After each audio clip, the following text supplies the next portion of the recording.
সকলে কেমন আছো? আশা করি খুব ভালো আছো। আমিও কিন্তু ভালো আছি। আর জায়ান এন্ড মাম্মা চ্যানেলে তোমাদেরকে সকলকে অনেক অনেক স্বাগত।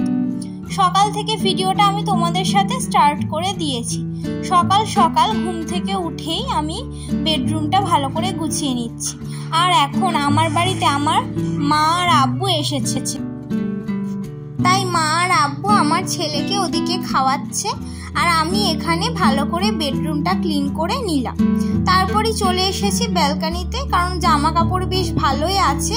তো এখন সার্ফ দিয়ে দিলাম ওয়াশিং মেশিনের মধ্যে, আর এখন ওয়াশিং মেশিনটাও চালিয়ে দেবো। ওই সকাল 10টা মতো বাজে, এখন আমি ওয়াশিং মেশিনটা চালিয়ে দিচ্ছি। ভীষণ গরম পড়েছে কলকাতাতে। আর তোমাদের ওদিকে কিরকম গরম পড়েছে আমাকে জানিও। এখন তো সব জায়গাতেই অত্যাধিক গরম পড়ে গেছে। এই দেখো, এখন আমার ওয়াশিং মেশিনে জামা কাপড়গুলো কাঁচা হয়ে গেছে। আমি এখন ভালো করে মেলে দিচ্ছি। আমার ছেলের এই ছোট ছোট টি শার্টগুলো আমি এই গ্রিলের মধ্যে মেলে দিই। আর আমাদের বড় বড় জামা কাপড়গুলো মানে ওই নাইটি, তারপর আমার হাজবেন্ডের শার্ট, ওগুলোই নিচে দড়ি টাঙানো আছে, ওখানে মেলি। আর এখানে ট্রের মধ্যে দেখতে পাচ্ছ যে সিমাই রাখা আছে। আমার মা আব্বু বাড়ি থেকে সিমাইটা এনেছিল, তো এখন মা এই সিমাইটাকে না ভালো করে ভেজে দিয়েছে। আগে থেকে দেখবে এই সমস্ত কাজগুলো যদি আমরা গুছিয়ে রাখতে পারি না, তাহলে কিন্তু অনেকটাই সুবিধা হয়। তাই এখন মা আছে বলে মা বললো সিমাইটাকে ভেজে দিই, তাহলে ওটা মানে কাজটা এগিয়ে থাকবে। আর এখন সিমাইটা ভাজাও হয়ে গেছে আর ওটা ঠান্ডাও হয়ে গেছে। আমি ওই দুপুরের দিকে এখন এটা কন্টেনারের মধ্যে করে নিচ্ছি। এই সমস্ত কাজগুলো যত আগে থেকে এগিয়ে রাখা যাবে, তত আমরা হাতে কিন্তু বেশি টাইম পাবো। আবার এই চিড়েটাও এনেছিল, আমার চিড়েটা প্রায় শেষের দিকেই ছিল, তাই এখন মায়েদের এই আনা চিড়েটা আমি এই কন্টেনারটার মধ্যে ঢেলে নিচ্ছি। এটাতে আমার ওই চিড়েই রাখা ছিল, তো ওটা একটু নিচের দিকে হয়ে গিয়েছিল বলে আর আমি আবার এটা ঢেলে নিলাম কোটোর মধ্যে। তারপর আবার এই গোবিন্দভোগ চালটাও এনেছিল। আমার আগের বার মা দিয়েছিল গোবিন্দভোগ চালটা, তো ওটা পায়েস করে করে ওটাও প্রায় শেষ হয়ে গিয়েছিল। এখন এই গোবিন্দভোগ চালটাও এই কোটোটার মধ্যে ভালো করে ঢেলে রাখলাম, আর বাকিটা আমি রেখে দেবো। এখানে দেখো, আজকে আমাদের দুপুরের রান্নার প্রিপারেশন স্টার্ট হয়ে গেছে। মা এখানে ভালো করে মুগ ডালটা না একটু ভেজে নিচ্ছে। মুগ ডাল যদি আগে থেকে ভেজে রান্না করা যায় না, ভীষণ খেতে টেস্ট হয়। আর মাছের মাথা দিয়ে মুগ ডাল তো খুব ভালো লাগে খেতে। আমার হাজবেন্ড তো ভীষণ পছন্দ করে। যদিও আজকে আমাদের বাড়িতে কিন্তু মাছের মাথা দিয়ে মুগ ডালটা হয়নি, এমনি মুগ ডাল রান্না করা হয়েছিল। আর একদিকে কড়াইয়ে এখন হচ্ছে দই মাছ। আর দই মাছের দইটা তো দেওয়া হয়ে গেছে, একটু পেঁয়াজ, দই সমস্ত সবকিছু মিক্সারের মধ্যে পেস্ট করে দেওয়া হয়েছে। আর এখানে মা একটা বাটির মধ্যে মশলাটা প্রিপারেশন করে নিল, মানে সমস্ত মশলা একসাথে দিয়ে একটু জল দিয়ে গুলে তারপর ওটা কড়াইয়ের মধ্যে ঢেলে দিল। আর কালারটা দেখো কত সুন্দর এসেছে। দই মাছটা খেতে কিন্তু ভীষণ ভালো হয়েছে।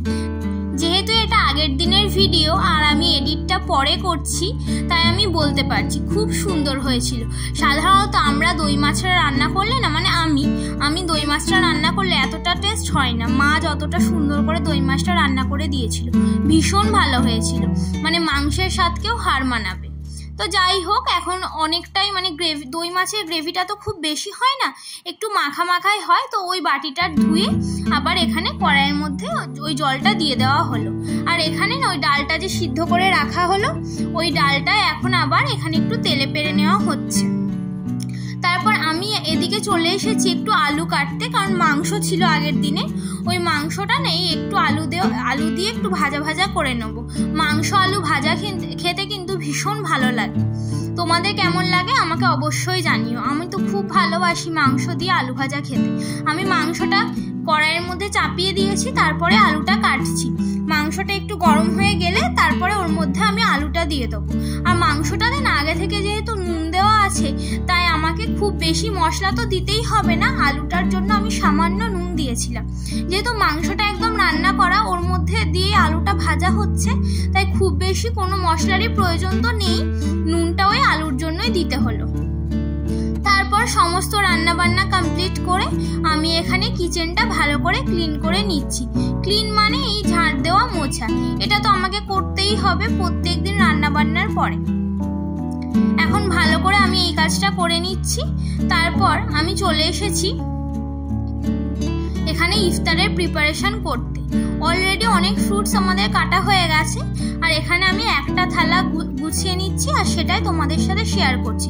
প্রত্যেকটা থালা আমি আর এখানে তোমাদের সাথে শেয়ার করলাম না। ওখানে একটু লেবু আর দুটো করে খেজুর দিয়ে দেওয়া হয়েছে প্রত্যেকটা থালাতে। আর এখানে আমি ভালো করে শরবতটাও ছেঁকে নিচ্ছি গ্লাসের মধ্যে। আমরা যেহেতু 4 জন, 4টে গ্লাসে ভালো করে শরবতটা এখন ছেঁকে নেওয়া হলো। তারপরে এই তরমুজের কালারটা দেখো ভীষণ লাল। আমি আমার হাজবেন্ডকে না হাফ তরমুজে আনতে বলেছিলাম, কারণ আবার ওই তরমুজটা ফ্রিজে রাখলে না নষ্ট হয়ে যাওয়ার একটা চান্স থাকে। আর গোটা তরমুজ এনে মারা তো বেশি দিন থাকবে না, চলে যাবে। আর গোটা তরমুজ এনে না আমরা দুজনে শেষ করতে পারবো না, তাই ওকে এই কাটা তরমুজটাই বাজার থেকে আনতে বলেছিলাম। কিন্তু ও লাল দেখে এনেছিল, কিন্তু খেতে না খুব একটা ভালো না। যদিও কালারটা একদম পুরো রেড ছিল, কিন্তু মিষ্টি ছিল না তরমুজটা একদমই।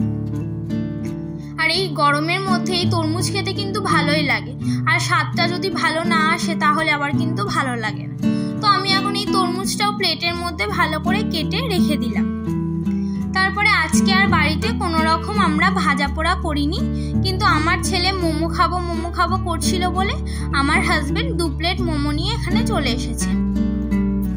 আমার ছেলে না আবার মোমো খেতে ফাস্টফুডের মধ্যে ভীষণ ভালোবাসে। আর মোমোটা যেহেতু স্টিম মোমোটা খেতেই কিন্তু ও বেশি ভালোবাসে, আর আমারও কিন্তু এই স্টিম মোমোটা খেতেই ভালো লাগে। এটা ছিল চিকেন স্টিম মোমো। তো এখন এটা আমরা প্লেটের মধ্যে সার্ভ করে নিচ্ছি। আর স্যুপটাও ভীষণ ভালো ছিল। সর্দি কাশি লাগলে কিন্তু এই স্যুপটা খেতে ভীষণ ভালো লাগে। এখন স্যুপটাও ঢেলে নেওয়া হচ্ছে।